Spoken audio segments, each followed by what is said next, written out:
All right, let's get this. All right, fantastic to have everyone here. Let me share my screen. There's a couple of things that are happening this week. So it is the end of the month. We're going to get the Friday session going. So for those who are not aware, every Friday, last Friday of the month, we get together and we do an event. So this event will be just a dinner in South Bank. Alec, after going to Bamboo Basket, I'm like, shit, yeah, this is the perfect place to do an event. So if you guys can be in Brisbane, those of you who are in Brisbane, please come. Those of you who are close by in Sunshine Coast, please come by if you can make it. It'll be great. We'll have a nice dinner and it'll be focused on more of the, the relationship side of things. So obviously the 3 pillars of the program is health, wealth, and love. So this is a nice one where we can just get together, we can shoot the breeze, and just talk, whether it's issues or strategies or whatever it is for our relationships. So I'm really looking forward to that one. And I'm going to talk a little bit about some of the app stuff, just to make sure that everybody's on the same page about what we're tracking, what exactly the things what we're tracking and why, how to complete certain tasks, and how to troubleshoot. And of course, the 17 Soldiers of Success, these are the key things that we try to focus on generally in all of my programs in one way or another. And so the Wednesday really is about wealth and productivity, which comes down to these highlighted attributes. Number one, obviously, is that definite chief aim. Everyone should be very, very clear on what their purpose is. If you haven't figured out, let's say, your life purpose just yet, hopefully you have some kind of proxy that you can work towards while we work on it together. But having that aim, having something you're oriented towards will absolutely transform your ability to go from being just busy to actually productive. As Carl was saying in the opening, he had a colleague who he's been working with as his accountability or success coach. Is that right, Carl? Yeah, so by tweaking a few things, he was able to not just work harder, but work smarter, right?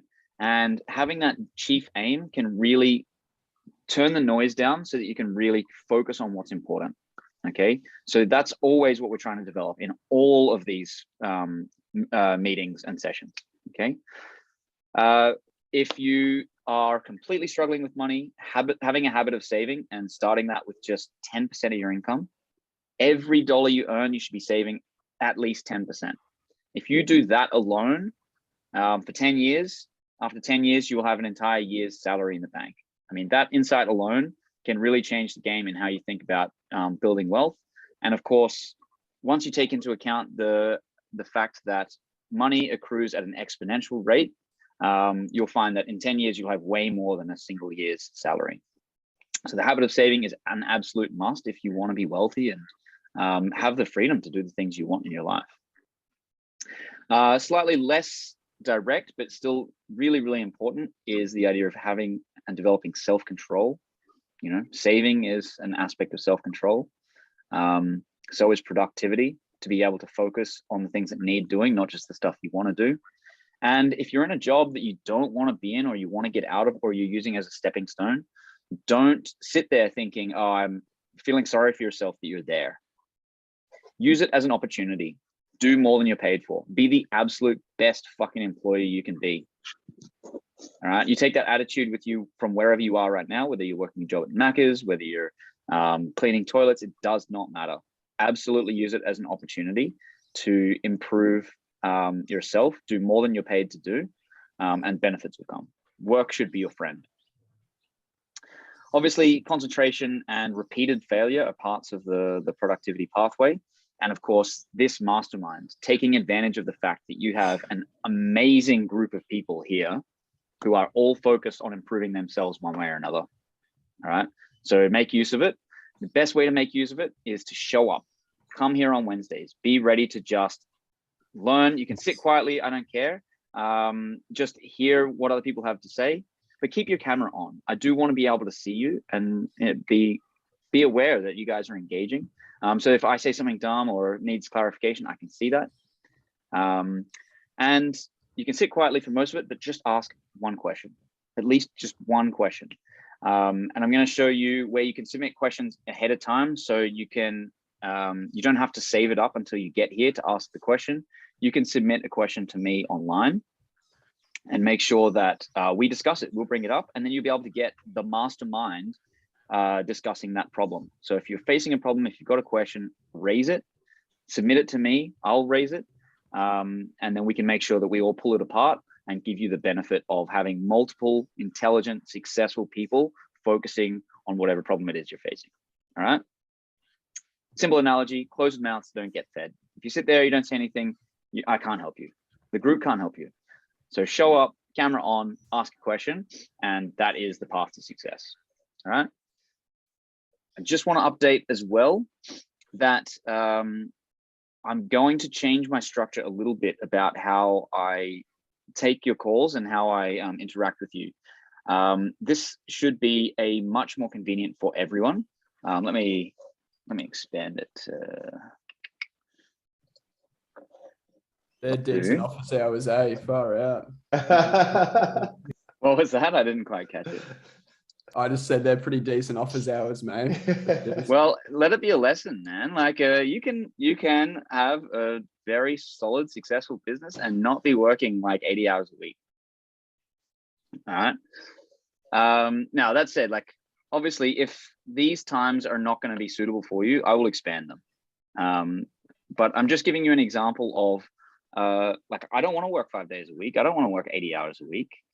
You know, we can figure out how to solve everyone's problems and get enough face time, you and me, to solve your problems and help you grow without me burning myself out. Because if I do that, I'm not going to help you.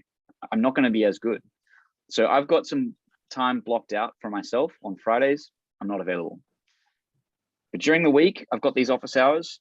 I'll show you. There's links on the app. You can go in, you just got to give me an hour's notice and you can book in a call with me. If it's something brief, 20 minutes is fine. Something a little bit more detailed, 45 minutes. And if you want to have a longer session, great. We can block out 60 to 90 minutes for you. Just do it ahead of time and I'll be able to solve your problems. No, sorry, I won't be able to solve all your problems, but I'll be able to talk with you and be present for you. The benefit of this structure that I see is that in the beginning, in the early days, you're going to have a lot of questions and they're going to come up quick. So I don't mind if you're scheduling me in, you know, multiple times a week. Okay. There's also the benefit is instead of us going back and forth, hey, can you do 2 o'clock? Can you do 10? Oh, something's come up. You can just go in, schedule me in. It'll go straight to my calendar, straight to yours. I'll get a reminder. So will you. And then we're just there. Okay.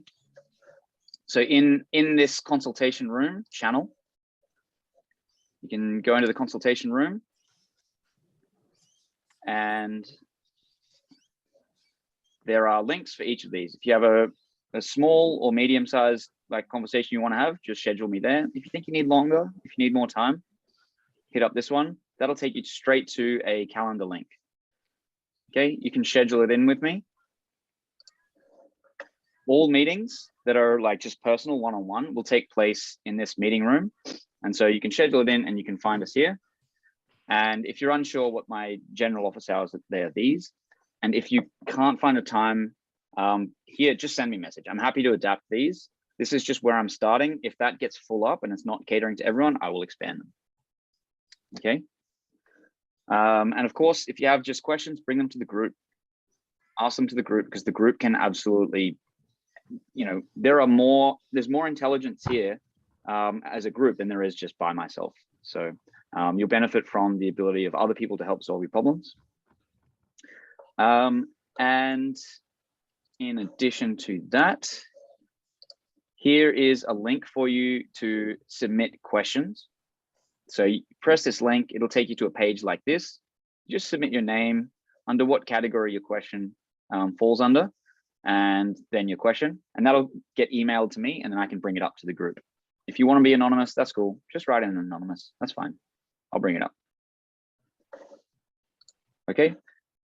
So basically what you can see is that I'm going from a more one-on-one based and like group as being just a side benefit to like building this up to scale, which means that we can focus on what really benefits people, and that is the mastermind. Obviously, I can help you one-on-one as you need it, but by getting the benefit of everybody else's brain, we can really solve problems at scale. So it's going to be, I'm really excited about this. For the group meetings, here are the links. Okay, so when we've got these Wednesday Zooms, that's in the group meeting. And that is basically what I wanted to show you. Is there questions about that? Does that make sense? Just real quick, the Passion, this one, is it downloadable? Is it only online for your PC? Because I'm just wondering. No, that's an app as well. It's an app for the PC as well. Oh, no, sorry. It's downloadable to the phone, so it's a phone app, but for the online, I think, yeah, that's cool. exactly. Cool. Right. Okay, and then one of the major things I want to achieve today is setting you guys up with accountability partners, which is going to be the precursor to your point coach. Okay, so one of the things that successful people do a lot is that obviously they keep accountability for themselves. They take ownership, basically everything. You might have heard Jocko Willink's extreme ownership, something like that. Well, it's also really helpful to be accountable to somebody else. So what we're going to do, everyone's going to have a partner, a pair. And I've matched everyone in terms of either because I think you're very different and will complement each other, or because you're very similar and therefore will, be on the same page and can help each other out. So I'll go through exactly who I've paired off. And this doesn't have to be forever, but we'll keep it for at least a couple of weeks so that you've got someone each week to make sure that you're on task with the things you want to achieve. Okay. And here's what I think a really good week would look like. With your accountability partner, chat briefly on the phone early Monday, as early as you guys can. This is not a long conversation in which you're, taking up a lot of your time. I know you guys are busy. Okay, so I don't want to add a lot of time here, but just tell them, what are you going to do today? By verbalizing it, it's like your fear journaling, all right? You're making a commitment to yourself and to that person, okay? Just state the chief aim that you have for the week. It doesn't have to be your life purpose, but one thing you really want to achieve this week. Okay. And so that's like your chief aim can be broken down into 5 basic things that you can achieve. So you're going to state them on Monday. You just got to achieve 5 things by Friday. That's a thing a day. That's super doable. There's a concept of the slimy frog. Has anybody heard about the slimy frog? Carl, Alec? No? All right. Alec, do you want to say what the slimy frog is? And why we use that? Is this the book Eat That Frog by Brian Tracy, where essentially the frog is about the thing that you most don't want to do, like no one wants to eat a frog. And so the whole point of Eat That Frog, or the slimy frog, is the thing that you most don't want to do is probably the thing that you should likely do. And therefore the concept is try to get it out of the way as quickly as possible. Yeah. So if you sit around, you've got the task of eating a slimy frog, spending 4 days thinking about it and then doing it on Friday is going to be way worse than just fucking doing it Monday and then it's done. All right. So the basic idea here is pick out of your 5, the one thing that you kind of least want to do, the thing that'll be hardest, that's your slimy frog. Even if every other thing you don't do, get that done and make it your priority. Make it your primary thing that you're going to do. Okay. So this is in your 5-minute conversation. You've got a minute or 2 each to state your aim. The 5 things you're going to do by Friday, the slimy frog that's in there, and then just see how they've been going with their consistency on the app in the previous week, or the previous few days. All right.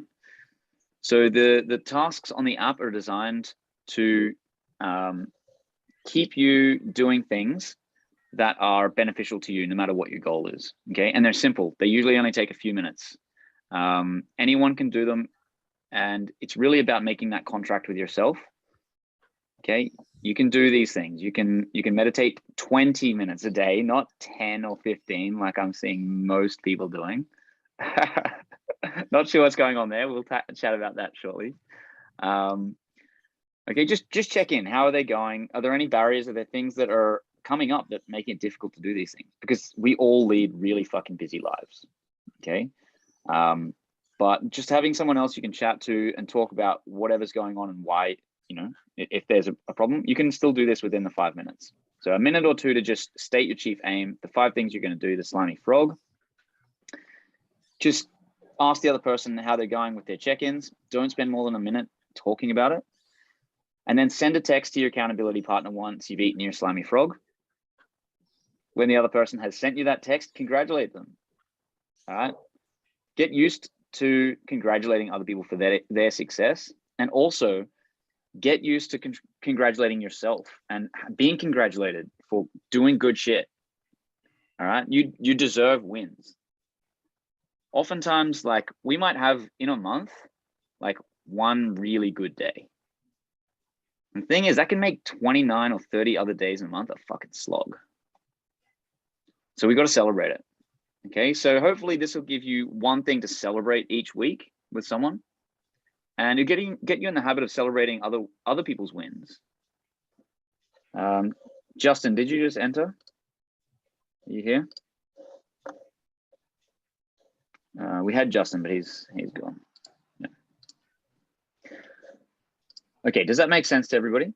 Yeah. Yeah. All right. Now, so the point is not to spend a ton of time talking on the phone. Okay. I hope you like each other. I hope you get to know each other. But it can actually be a problem if you're on the other end of a phone call and you got shit to do and somebody just wants to keep talking. Okay. So it's while it's great to connect with each other, just keep it to the point. And then you guys can connect when we're doing the social stuff. Okay. So that phone call is not a social call. It's really to make sure that you guys are on target and you got each other's backs. That doesn't mean like you can't share good shit, like absolutely share good shit. But recognize that there's a lot of productivity to be done. And then the Friday call, you can have a little bit longer, 5 or 10 minutes, but don't go over 10 minutes. Okay. So does that make sense? Is that clear what the point of that call is? Yeah, awesome. Now, as I said, I know everyone's super busy, and I know this is one more thing I'm asking you to do. And the point of this coaching is not for me to just load you up with lots of to-do lists, because that's no fun for everyone. But hopefully, by getting you to do the things you're already doing and giving you some accountability, you're actually way more motivated to get it done. And then by having people celebrate your success, the fact that people are going to be paying attention and are going to be aware of your successes and failures, it just keeps you on track, you know? All right. So hopefully that makes sense to everybody. Those are the main things that I really wanted to cover today. And so the way I'm going to do it is I'm going to assign you all an accountability partner, and we'll just revise it after 2 weeks. That'll get you a chance to do the first week, which might be messy. The second week will hopefully be better. And I will keep tabs on you guys and see what's working, what's not, and then we can change it up. And this is going to be the precursor to the Point Coach system, which we'll talk about down the track. Okay, Justin, are you there? Yes, Yes. I just finished work, sorry. That's okay. Do you mind turning your camera on? I'm about All right. Not sure what you said. Sounds like your connection's real dodgy, so keep your camera on. That's okay. Hopefully you can listen, and I'm recording this. But I'm just going to now assign people's accountability partners. So there's a number of people who aren't here. and that's okay. I've touched base with a couple of them that that's what's going to happen. And if I haven't talked to them already, then I will do so. But Carl, you're going to be working with Nelson, who's our youngest member. All right. So he can't be here today, but you're gonna be working with Nelson. And I think you guys are gonna be great because you're already a success coach, an accountability coach, and this is an 18-year-old kid, and he is full of fire. So I think it'll be great to have you guys working together. Had a really good first impression of him last week. Seems like Yeah, awesome man. Yeah, impressive kid. So I expect big things from him, and therefore it's a responsibility for you. All right. A lot of fire of Yep. us, sure, yeah. Yeah, absolutely. And so the thing is, this is absolutely a two-way thing. So Carl, even though you and I have been working together for some time, he's going to keep you accountable just as much as you're going to keep him accountable. All right, Tatum, I've got you working with Alec. I like that you guys are actually in some ways very similar, and in other ways very different. Yeah. Alec is planning to be a. No. Alec is. Sorry, I'm going to mute you, Justin. Alec is planning to be a coach himself. Yeah. And so I think over time, he and I are going to work together and try and get him up through the ranks so that we can start having him coach during his 3 months with me. Okay. So we're going to get him up to speed. But Tatum, you are a productivity machine. All right. So we're going to have you guys working together. Awesome. So Looking forward to it. Yep, I think you guys are going to be a great mix. Kendall, you met Angie on the weekend. All right, so I'm going to be pairing you up with her. She's going to be doing some admin and potentially some of the relationship stuff. Yep. You and I can talk more about that, but I think you guys will be a nice pairing. So Angie and Kendall.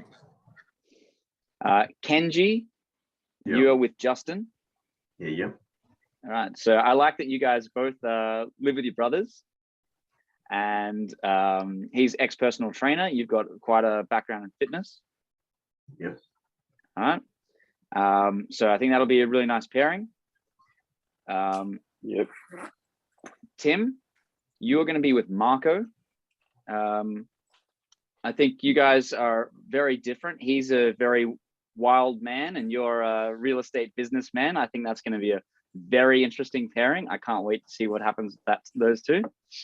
All right, you're very reserved, and he's very, full of life. So I'm very interested to see that pairing. And then Sam, I have you with Pete. You and Pete have both just been the winners of your respective fitness challenge. So I think that's awesome. And I think there's similarity there, and you guys will talk about where the differences are and you'll find them out. But I like that you guys are both on actually a pretty similar journey in some respects. And the fact that you both just won your own physical challenges, I think is friggin' awesome. So look forward to you guys having working together. All right. So how this is going to work is I'm going to give each of you the phone number of your partner. I just want you to make contact. I prefer you do it this week, and then hopefully you can meet on Friday if you're both in town. But if not, just schedule before Monday a time where you can chat for 5 minutes, okay? All right, so just remember, it's a 5-minute short chat. By Monday, you just got to have your chief aim for the week, 5 things you're going to achieve, and that slimy frog. All right, that motherfucker that you don't want to do, but you're going to get done because you know it's good for you. All right. Aside from that, that's basically the content for today. But I'd love it if we had several rounds of questions where people just want to get clarity on some things, because we've got some new members. It'd be good if we are showing them how we solve problems as a group. This is going to increase in time. As membership grows and as questions flow in and people get familiar with this, as accountability partnerships expand. All right, so does anybody have any questions that are either on their mind about their Evernote, about their career, their wealth, I don't know, feel free to use this time to have the mastermind solve your problems. I think I've got a quick question that will relate to all of us. It's something that we're tracking. And I brought it up really briefly a couple of weeks back when you introduced it to me, Regan. But fear journaling, I'm going through cycles of like some are really productive, but then there's multiple days in a row where I just can't like take it seriously, which is a good thing, right? Like it's turning into like almost my gratitude, because I try to be scared of something and I'm like, nah, I'm grateful that totally. All right. But is there any advice or any I guess guidance from yourself or the group that would help me get a bit deeper? I also, just to digress a little bit, I had a session with Marco around subconscious replay. Yeah, nice. And that was really interesting, man. Marco is a very, like you said, a very out there man, very interesting. But even with that, I found, I felt like I couldn't bring up or like pick a topic that really got deep. So we're gonna do another one. I'm gonna have a think about something a little bit different. But yeah, that's what I wanted to ask and to see what you guys' thoughts were. So great question. The point of the fear journaling is to, as you said, you want to feel something, you want to bring up that negativity. So one thing you can first do is, it's fear journaling, but you can expand your definition of fear. So fear can be things like anger or hatred or anxiety, things, basically negative emotions, right? So if you're struggling to find things that make you afraid, because, as a big, strong man, Carl, what could terrify you? So it expands the definition of fear. So anxiety, negativity of any kind, anger, etc. Now, that was the advice I basically gave you a couple of weeks ago. And so clearly you've gone through that. And one of the things that is great to notice as you do your fear journaling is that things that were a fear for you like a day or two ago or a week ago just are not fears anymore. That's the point, right? We carry this shit around with us. And once we now make it clear, we make it objective, it comes out and we actually start to naturally solve that problem. Now, we want to avoid the tendency of doing it within the fear journaling. So we're not using the fear journal as a problem-solving mechanism in and of itself, but bringing up any of the negativity, any of the fear, whatever, use that and then see just what happens day to day. Is the same fear coming up again and again, or is it diminishing so that now it's like that thing that I used to feel negatively about actually resolves itself, and you can treat it objectively and you can solve that problem. Yes, Kenji. No, I was just going to say, just to clarify, Carl, you're saying that you feel like sometimes you're doing a fear journaling, but you're not getting that sort of powerful outcome sometimes? Yeah, it like my fears seem obvious, if that makes sense. Yeah. So like there are times where definitely I've been, holy shit, like I am afraid of this, and whether it's been just experience or me actioning something at work or in my life, it's obviously alleviated the emotional tie to it. But yeah, like I'm finding it's becoming almost a tick box some mornings, which I don't want it to be. I want it to be real. I was going to say, for Regan, I don't know how you usually do your fear journaling and stuff, but what I used to do, so I remember I told you used to do my 3 pages every morning in the writings. So with the morning pages, it wasn't so much about fear journaling, but it was purely to just let out absolutely anything that's on the mind, right? And like just anything. Sometimes I just sit there in the mornings and it was just like, don't know what I'm doing. I don't know why I'm writing. I don't know, blah, blah, it's cold, my left hand sore, something, just purely what's on the top of my thoughts. But then sooner or later that led me to, same thing of the fears. So it was kind of because it was the 3-page thing, I noticed that the structure was like, I just talk shit, then like worries, concerns arise, and then kind of ends in like, a bit of way of resolution and stuff. So like, and even for my video stuff, sometimes I'll just talk shit, of like, I don't know what I'm doing, I couldn't be bothered, and say, why can't I be bothered, like I can't talk it out loud. And then, that leads into more and more sort of real talk with myself, because I do like a lot of self video stuff and I get over my shit a lot, I'm like, I'm not being real. It's not, hitting those parts, but sometimes it's because I'm trying to be something else, you know? And then sometimes for me, it's just like if I just rattle out more of the crap, you know, you think it's shit talk, but it's just crap, you know, a little bit of junk, of just letting out a bit of junk. And then not even 30 seconds a minute, sometimes more real comes out, you know, sometimes like extra filters that just need to come out, you know. I'm thinking about this, I'm thinking about that, you know, I'm worrying about my day, what my business is going to be. And then it's just like, okay, I am thinking about my meeting, so I am thinking about this or what my next thing's going to be. So that's just that's just something I do. So yeah, I think that's good advice. If keep the habit, so don't let it drop. If you end up talking about things that are slightly more, you know, as Kenji was saying, it's a problem solving thing or whatever, that's cool. When the negative emotions come back up, make sure you come back and address them. But just play around with it. I mean, it's 5 minutes and you do it every day, so feel free to play around with it just as much as you can. Come back to that negativity so that you can get it out. Yeah, another takeout that I'm keen to try in coaching, we talk about the 5 whys a lot. So like if you're struggling to go deep with someone that you're having a conversation with, you can always ask a why question to a short answer. So maybe asking myself why, like you said, Kenji, like I ask why can't I be bothered, or why can't I find a fear, maybe, like yeah, so awesome. give that a try. Thanks. Love it. All right, I'm going to also turn my light on. Any other questions?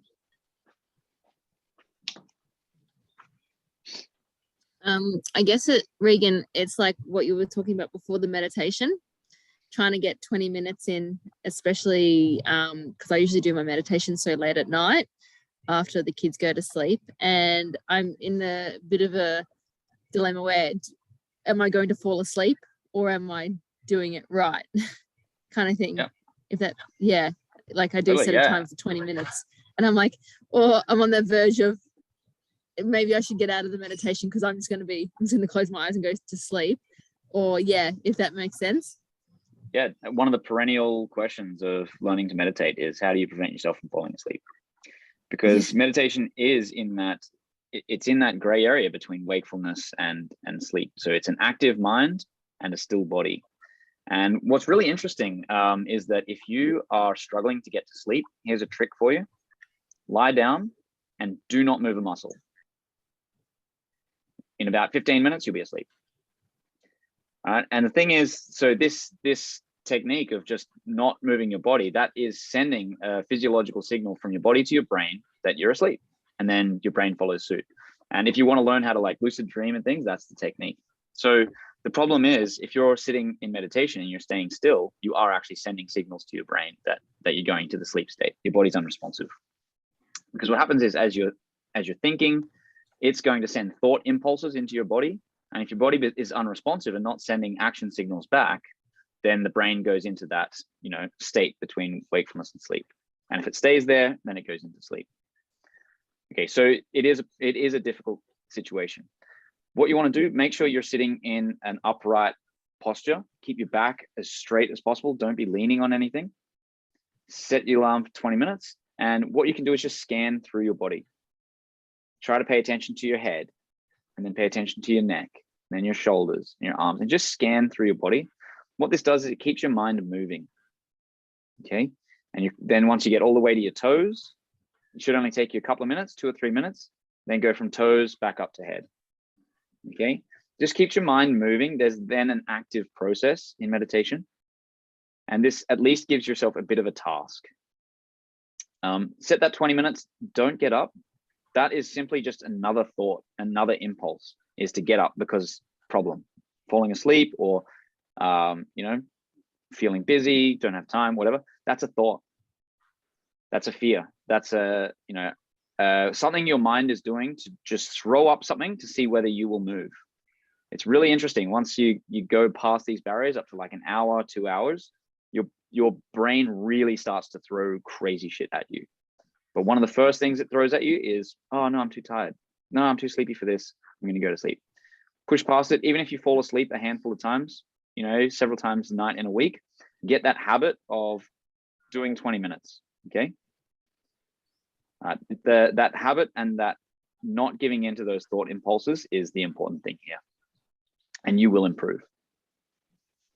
Mr. Kenji. I just add one more. Also, because at the beginning, when you sit, you close your eyes, the tendencies are your thoughts are going to escalate, which makes you more tired. It puts you to sleep. So like Regan says, you actively want to engage, but that takes practice as well. So if you feel like you're going to go to sleep every so often, just open your eyes, because then your mind will engage with the world. You don't have to move, but if you just open your eyes for a sec, just reset, then you can go back in. That's a nice thing, especially for my mornings, man. Like my mornings, I get out of bed and I sit and I'm just like, I close my eyes and, I'm just sort of back into dream mode. But at the beginning, I leave my eyes open just so I'm, engaging in some shape or form. And then when I'm a little bit more awake and I can slowly just, close eyes and do all that. Just every so often, help. Yep. I've noticed with few exceptions, people are not reaching their 20 minutes. Is that because sleep is a factor or time? What's going on there? The phone. I forget to keep adding the thing. It's like my push-ups, I do them and sometimes I forget to text them in, It's the same thing. Well, I'm seeing people are texting in 10 minutes, 15 minutes. I was like, guys, it's 20 fucking minutes. I try to do my meditation and breath work in the morning. So what happens is I wake up at like 4:30, go into a shower, had a cold shower for the first time from cold start, which was unreal. That I was screaming. I'm sure everybody woke up in this building. Yeah. I was so uncomfortable, but then afterwards I was like, fuck yeah, I've done that. It's not going to kill you or anything like that. Just that you can push past it that barrier. sucks. It really does. At that time as well, like shit, I used to do it after training. Anyway, so then normally I'll start like a warmish shower, like lukewarm, not like a hug, and then let it get colder until you feel uncomfortable on things. Get out, I do some breath work and things, and then I go hit the gym. So that's 10 minutes. It's not necessarily meditation. I just focus on my breathing and I count on my fingers. I do 5 seconds in, hold it for 5 seconds, 5 seconds out, that's one. And then I move over to follow the rest of the hand. And then I'm up, ready for the day. I listen to motivational videos. I've got one specific that I listen to every day. Get to the gym, I push harder than like I'll ever do in things. Get back. I bought an air fryer the other day because making breakfast takes 15 minutes. Now I figured out this thing, you put a piece of bread in with an egg and bacon around it. That thing cooks it on its own in 10 minutes. So you don't even need to worry about that thing. It's done.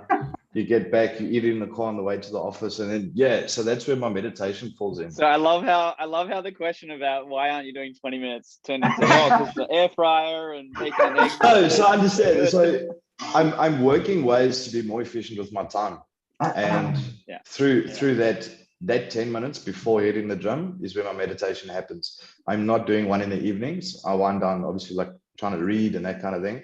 But yeah, I can definitely look at getting that meditation in as well.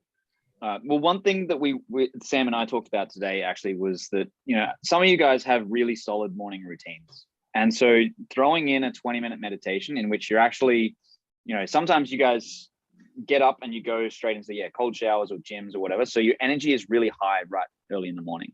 And so throwing in a 20-minute meditation actually kind of brings you down and is not like, it's not that compatible with the, the habits you're trying to form. So what I suggested to Sam and Tatum, maybe this works for you as well, given that you are an up and go kind of guy, maybe sometime in the middle of the afternoon, around lunchtime, before or after, maybe that's where you can find 20 minutes to just sit. And so your breath work and things like that, where you're still doing something quite active, either with your body, maybe that's just breath work. That's not meditation. Now, I know meditation is kind of a nebulous term. A lot of things can fall under that banner. But one of the things I particularly want you to be developing is impulse control. Okay, and that means that you are not trying to control your breath. So it's not breath work. It's not trying to like force air out. It's not trying to dysregulate your breathing or whatever. It's about just being aware of how things are as they are. Okay. Now I haven't given a lot of instruction about how to meditate, so it's understandable, but there is a point to the way I want you to meditate, because it will prevent you from trying to change things about your body, about your physiology, about your circumstances. It's about learning how to be okay with things as they are. And so this kind of meditation is sit, don't move, As Kenji said, you can open your eyes. If you're falling asleep, you can open your eyes. That's cool. And then go back into it.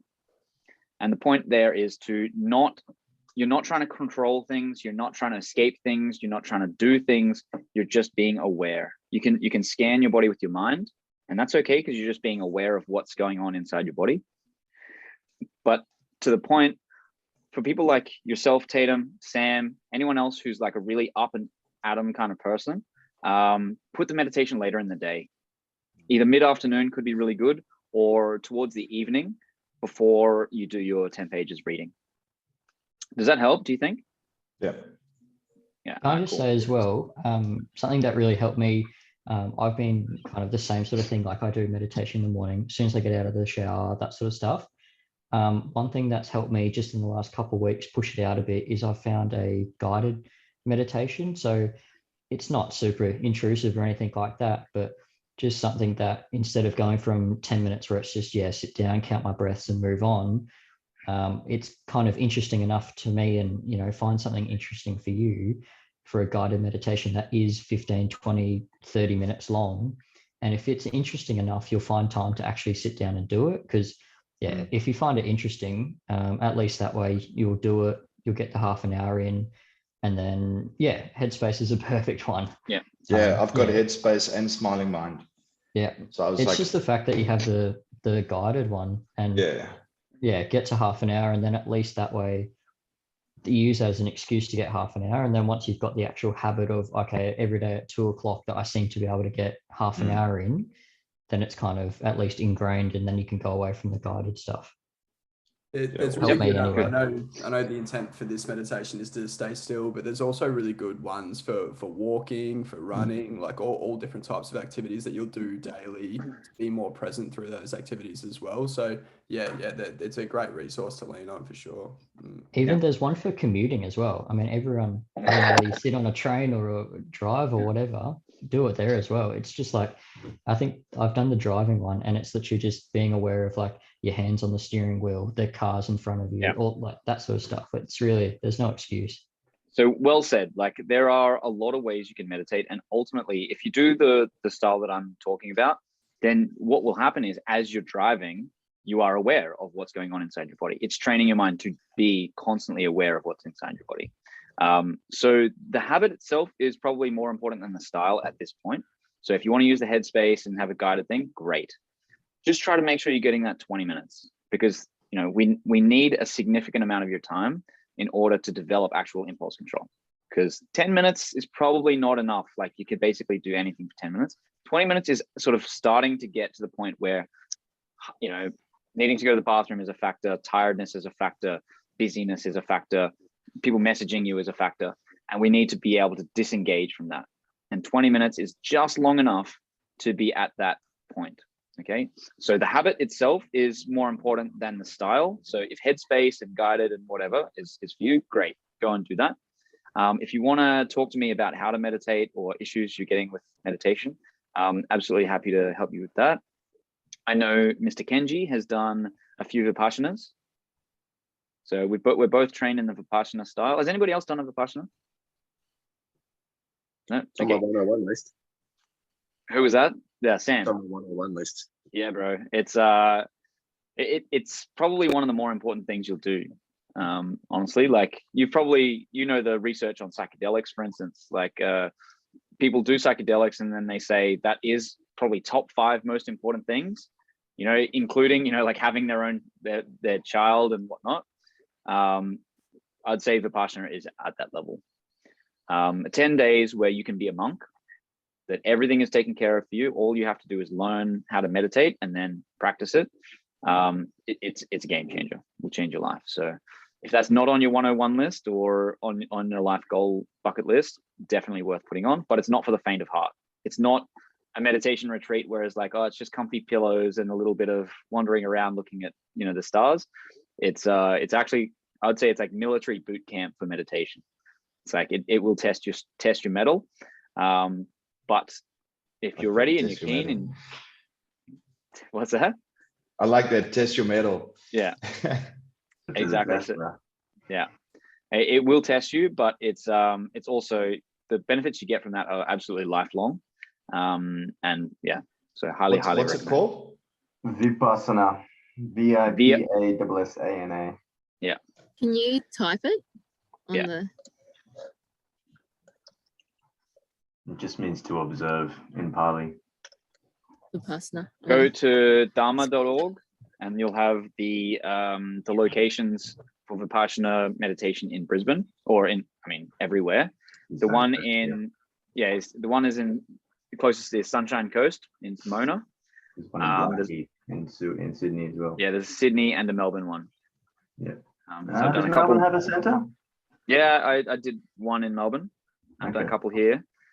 They're everywhere, and I think Sydney's adding another one. So, and look, the other great thing is it's all like free. So it's donation based, but they do not accept a donation until you've actually sat a course. So you can go there and you can sit a course and understand it, and then if you're so inclined, you can give back. All right, and obviously that's a good thing to do, but more important is that you learn how to meditate, because the most ethical, moral thing you can do is get your mind sorted, and meditation can really get you there. Yeah. So what we're doing with tracking meditation here is just getting you started on that path, and it's bring you down, bring you focused, impulse control. Yeah. So cool. So that's meditation. Are there any more questions about that?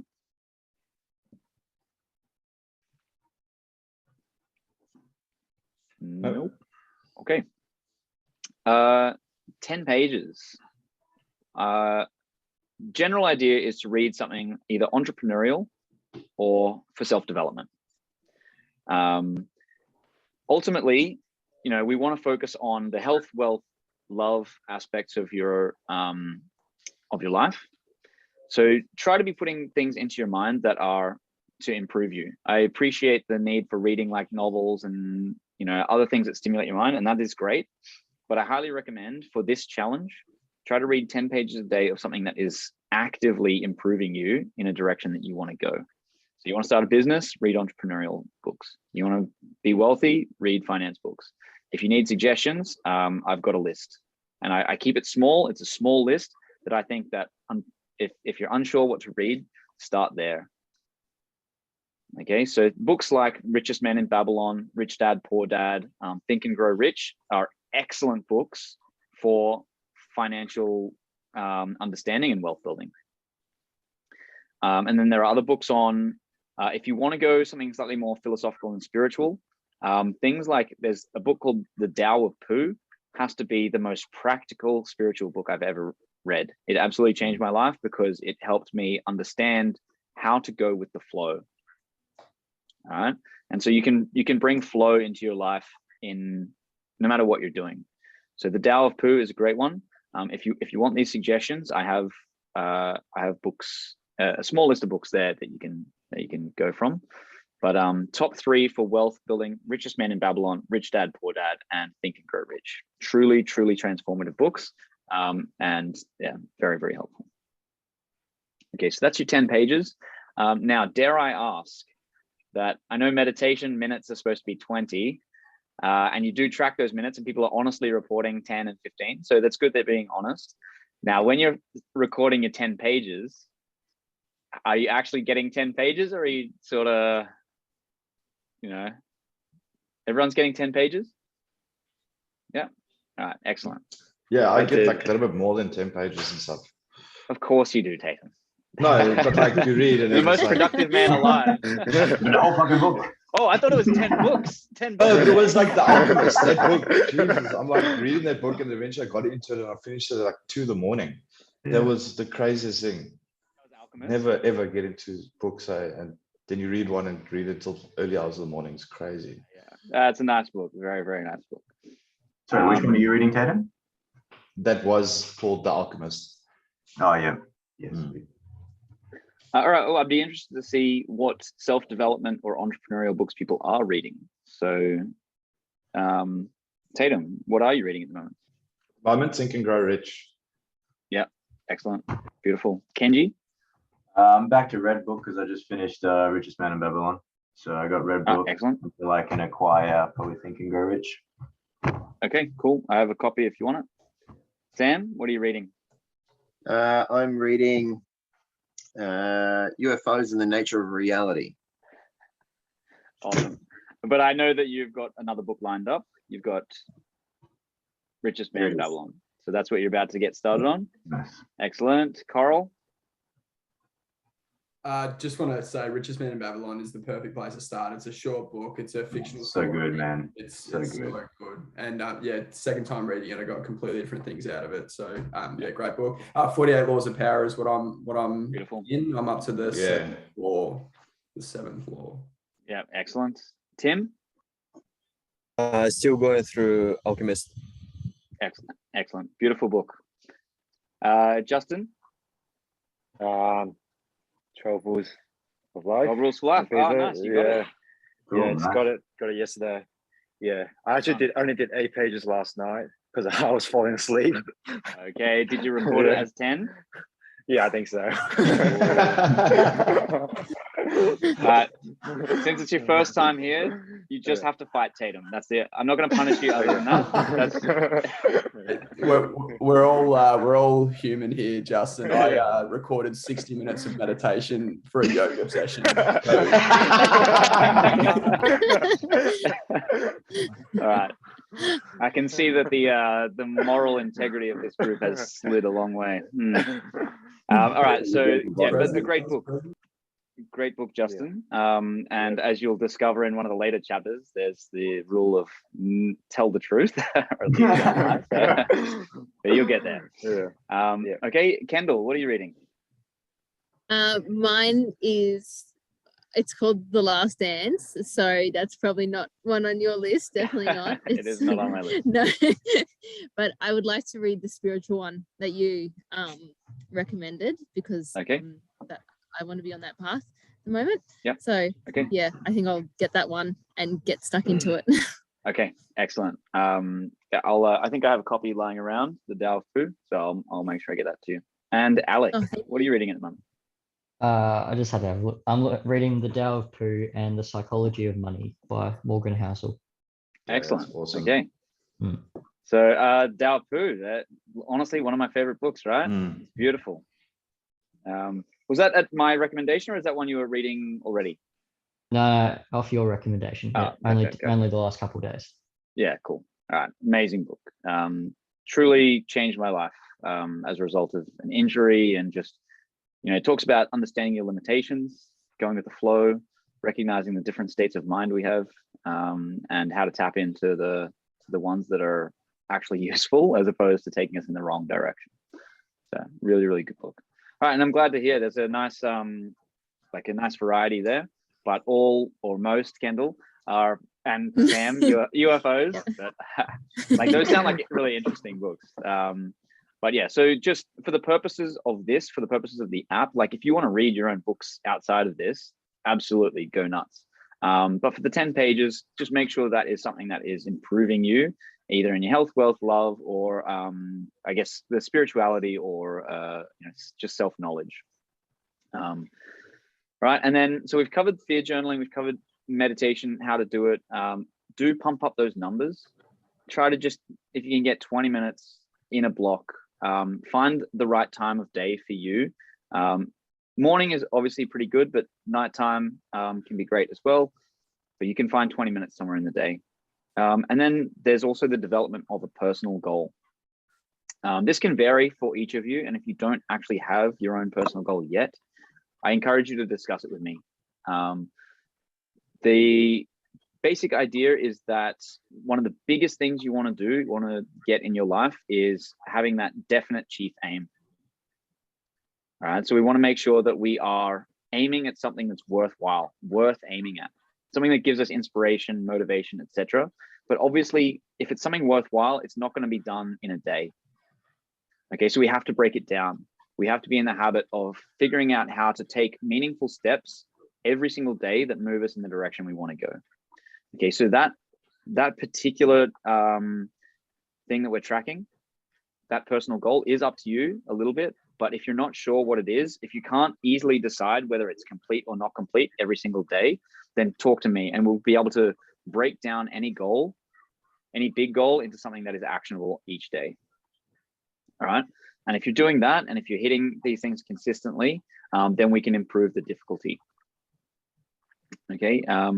Now, Alec, I believe at one point you had asked the question of whether it's possible to add more goals, more things to track. Was there something in particular? Yeah, nothing super in particular. I guess it was, I was asking Kendall about it with the app. If there's something that we come up with, like a physical goal, for example, if that's something, then if it's something that we can adjust in the app. I wasn't sure. It was just more of a application question. That's cool. What I probably will do in time is add to them. But I do want to make sure that as a rule, we each as a group are completing the basic things. And so if it does seem like these 4 things are easily achievable, that everybody's on that same path, then I'll probably add some more. And then we might have a situation where, there's 6 or 7 or whatever, but not everybody has to complete each one of them. So for the minute, each of those tasks that are being tracked will help anyone no matter what path they're on. And the one that is malleable, the personal goal, for this one, that goal itself can change. So for instance, there are some people who need to focus more on, like, whether it's getting their room clean or whether it's applying for jobs or whatever. Once those things are habit, then we can just upskill, up level. So for starting, say, a physical challenge or whatever, make that your personal goal, that you're, say, working out every single day or doing some kind of physical exercise every single day. But then once that becomes your routine and your habit, let's change up that personal goal so that it turns to something else. But that doesn't mean to drop that habit. It just means that habit should now just be, it's unwritten. That's just expected of you. Okay. So I think we've covered a fair bit of ground. Does anyone have any other general questions or specific questions for their situation? Yeah, maybe after this, can we get some help with that app? This thing's really not working for me. Yeah, okay, so Tatum has not been able to log in for the last couple of days. Is anybody else having... Originally, I couldn't log anything. And then I went out and I went back in, but I forgot my password. So I've reset my password and it's not allowing me. I use a different email address and that's not working either. So I don't know what's happening with it. Have you tried using a different browser? Different browser? I mean, on your phone? I've just tried it now on my Surface. So I'm not using the phone anymore. I've tried it now, but I'll go into more depth after this and try and figure it out, see what's happening. Well, maybe, Tatum, do you mind hanging around for an extra 5 minutes after people leave? And I'll see if I can just troubleshoot with you while you're here. Cool. Is anybody else having issues with the app? I know that there are some things that are still, in development and we're working on. So it isn't perfectly slick, but in general, it should be all right. Sometimes you get logged out and sometimes it freezes up a bit, but those things should be smoothed out. But yeah, I think Tatum, you're the only person I'm aware that is having that particular issue, and I haven't been able to replicate it. So if you and I can go through it, I might be able to debug. Maybe there's something obvious that we're missing. So, and then other than that, Evernote, Carl. are we able to merge 2 of them together? So can I import one from the one to the other? You can go back and backlog your, backdate your tasks. So if you've been completing them, you can just go and say, I did this one on June 21st, this one on June 20th. So that's okay. So I've got 2 Evernotes under 2 different emails, one for work and one person. Oh, I see. Now merged. Oh, now we're talking Evernote. Okay. Yeah, sorry, Evernote. And then can I import all the info from the one and move it to the other one? Or do I just share everything? Share entire workbook or? Yeah, I'm not 100% sure. And this is one of the reasons I was like hesitant to recommend having separate Evernotes for work and for personal. And that's why in the tagging structure and the notebook structure, we actually create work tags. I would say, so what you can do is you can create a shareable note. So you can share that link and copy it, and then you can save that to your Evernote. Cool. So that's one way of doing it. There's a chat function and then a share function. So yes, you can do it that way. So maybe if Let's see if I can share my screen. I haven't done it myself very much, but there's a pretty obvious share button Okay. up top. So the two ways are to share up here. Mhm. Oh, so marker. There you go. When you hit that share button, Tatum, I like whenever I have an idea for work, I punch in my obviously personal Evernote, and then I'll share it to my work email, and then it lives in my inbox when I get to work, and I can then just import it from the email straight into my Evernote at work. Okay. So I imagine it'd be the same going the other way. Okay.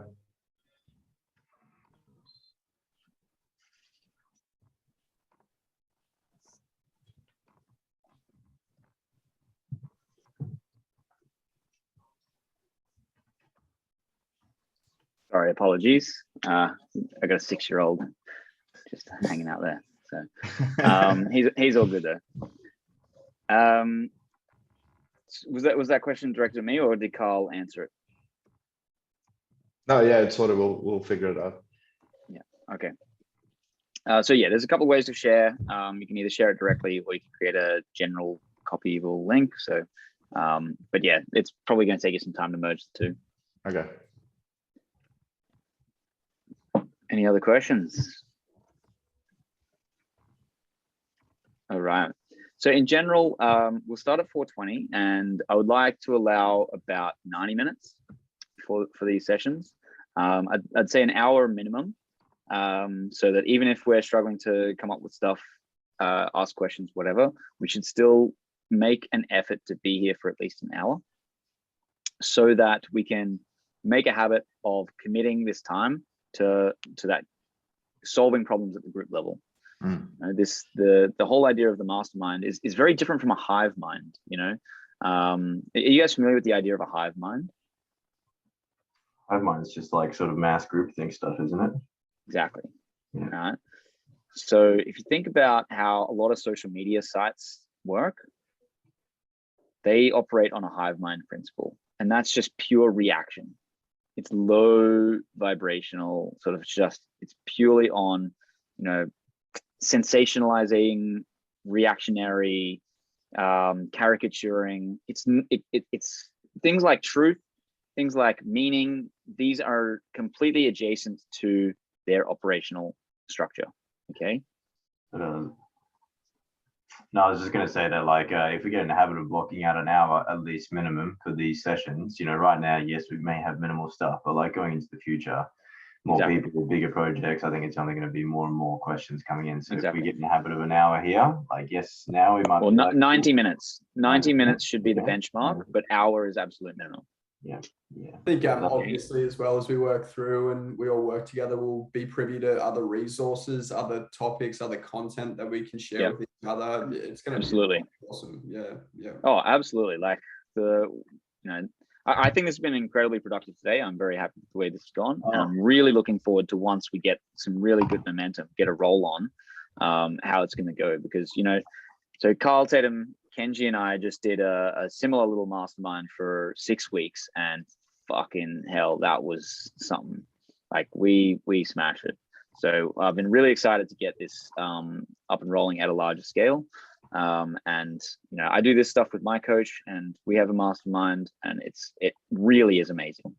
So come here ready to contribute, ask a question, allow 90 minutes. And that way we can make sure that we are spending enough time, you know, as any question comes up, we can give it the attention it deserves.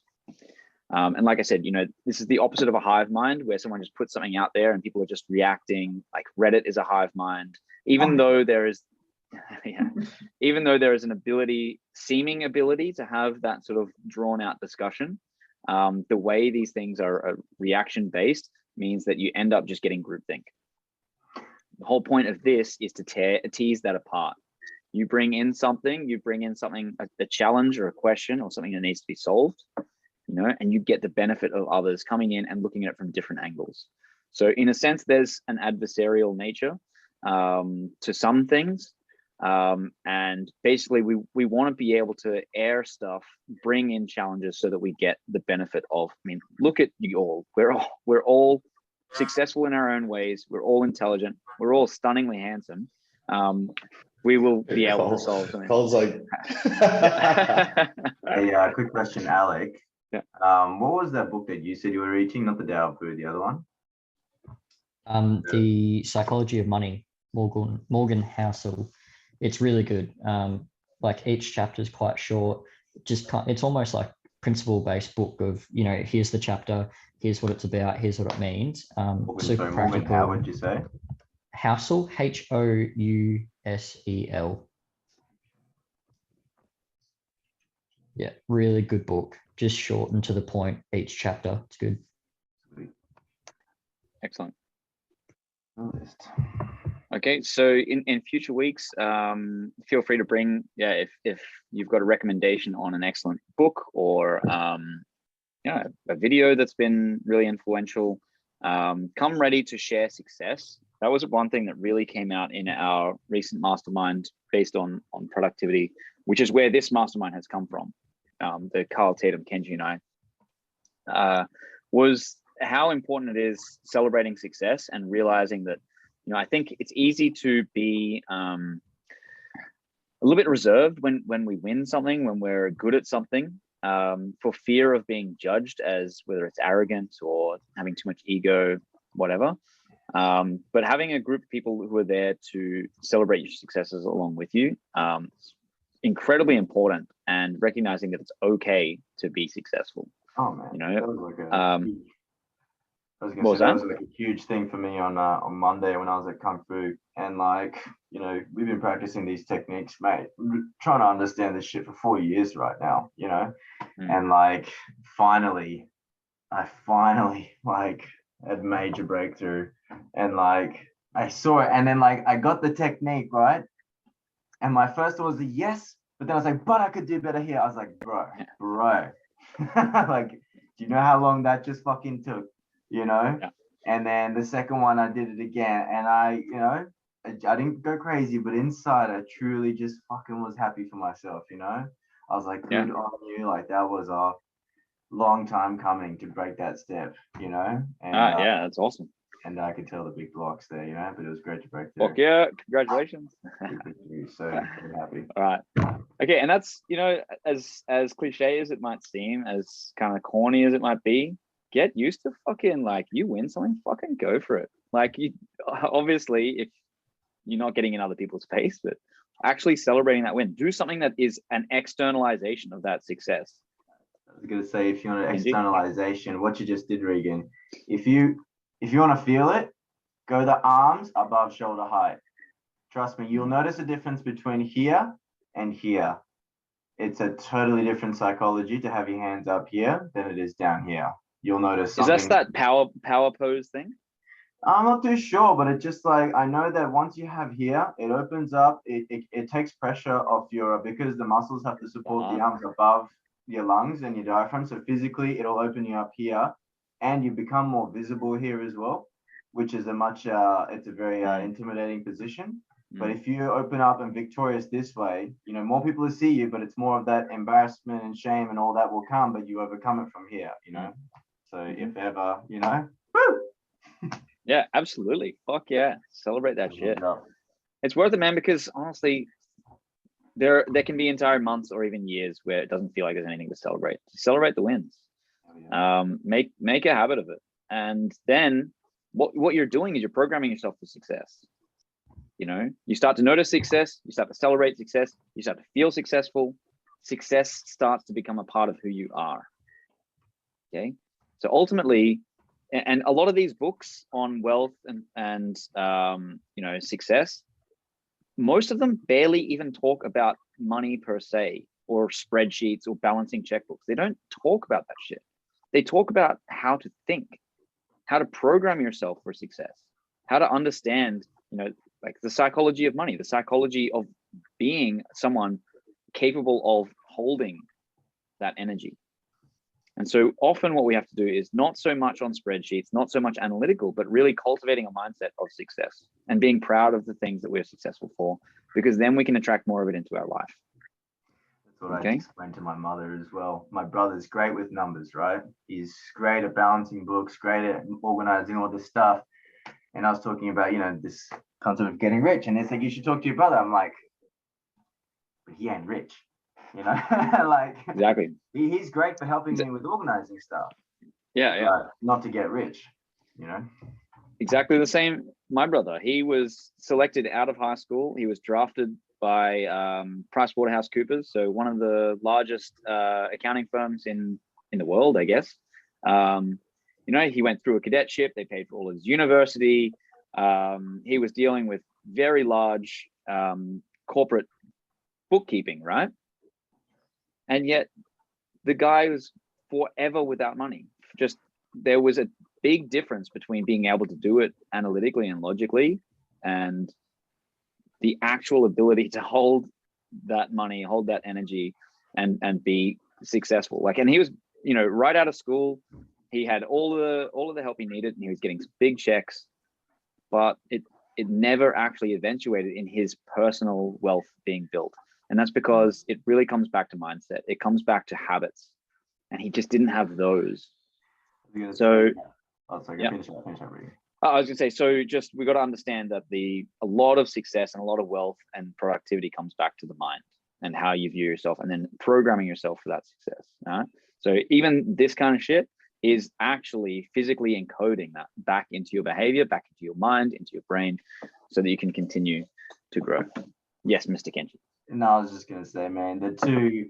I don't know if you guys have seen the video. It's man, I think it was like 90s. Like it was like Kerry Packer was brought in front of the a commission because he was trying to purchase 15% of Fairfax, and once you purchase 15%, you're a big shareholder and you can make decisions within that company. And the board was wondering why he wanted to buy 15%, because it's a big company, whether he wants all this stuff. And like, whatever happened, right? I think later on there was like some sort of dodgy dealings or something, but it was like the perfect video to see the difference. And obviously Kerry Packer's not fully self-made man, he got money from dad and stuff, but he's handled the business as well. He knows how to be a businessman versus this board, which was money managing people, in politics and all this. Like, they don't know how to make money. These people don't know what it takes to be in business. It's just like government stuff. So like, those people don't know what it takes to make money. They'll manage money. That's why they spend so much. But it's just like you're looking at these two completely power dynamics of a man that makes money versus people managing money, two very, very different world of people, and yeah. Not saying it was all good, but you can see a difference. No, but well, and I think that raises an interesting point about the perception we often have about those who are wealthy, and this is what holds a lot of people back, is the belief that that it's immoral to be rich. It's immoral to have a lot of wealth, and that is something that can cut ourselves from under, like, before we even start. If we assume that being rich and being immoral are the same thing, and we consider ourselves good people, we are naturally going to gravitate away from things that make us rich.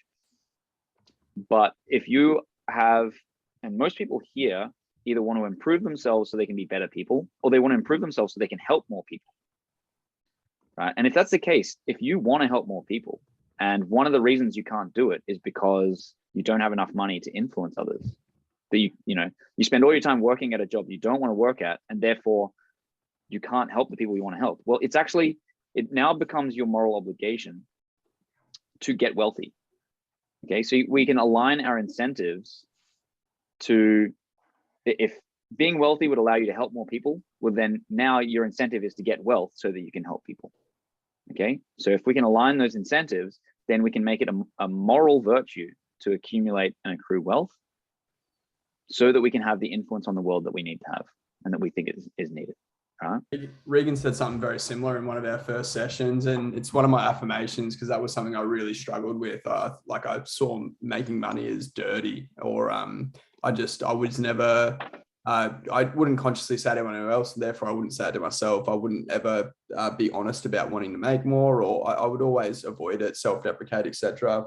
And now one of my affirmations is exactly what Regan said, is like, it's not immoral to accumulate wealth. It's my my obligation, my ethical duty to achieve the wealth I need to help the people I want to. And yeah, I read that every morning, and now I'm not afraid to talk about my goals in business, share with you guys the successes around money. I've never been driven by money directly, but I know the power it has to make me achieve what I want. Yeah. And it starts with thinking and saying it, doesn't it? Yeah.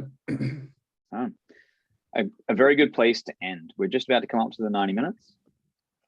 So I think it's, we are in future weeks going to be focusing on, wealth management, productivity, making sure that our goals are aligned. We have good incentives, but let's leave it there for now, and we can pick that up in future weeks. So just to wrap up, I'm going to send you guys over the next day or so your accountability partner's number. That means you've got to get clear on what you're going to achieve next week by Friday. And then you're going to have a conversation with them, just 5 minutes on Monday. Okay, I'll make these slides available to you so you know what you're up to. And Kendall is back. Hang on a sec.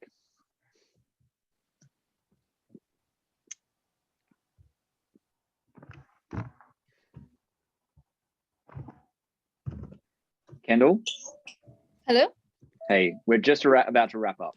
Oh, so sorry about that. Okay, no problem. Hi, Sorry. Was that Luna? That's Jack just saying Oh, that hi, was Jack. Jack. Yeah, and Luna's Hey, here Jack. too. Yeah. All right. Can you show me Sid? It's not here. Sorry. Bud. That's okay. Just mute yourself. We're gonna wrap up. Okay. Okay, cool. I'll mute you. Don't worry. I gotcha. Okay, so we'll pick up next week. Hang on. Is that for me, Kendall? That information for me, or is that Luna? Never mind. Don't worry about it. Let's just wrap this up. All right. Appreciate you all coming for today. I'll see you in a week. You'll have information about your accountability partners and what to do. Enjoy your week. Get shit done. I'll see you here. Oh, and I'll see you on Friday. Can I get a show of hands who's able to make it on Friday? This Friday I can. Yes. This Friday, yeah. 1, 2, 3. Tim, you're in town.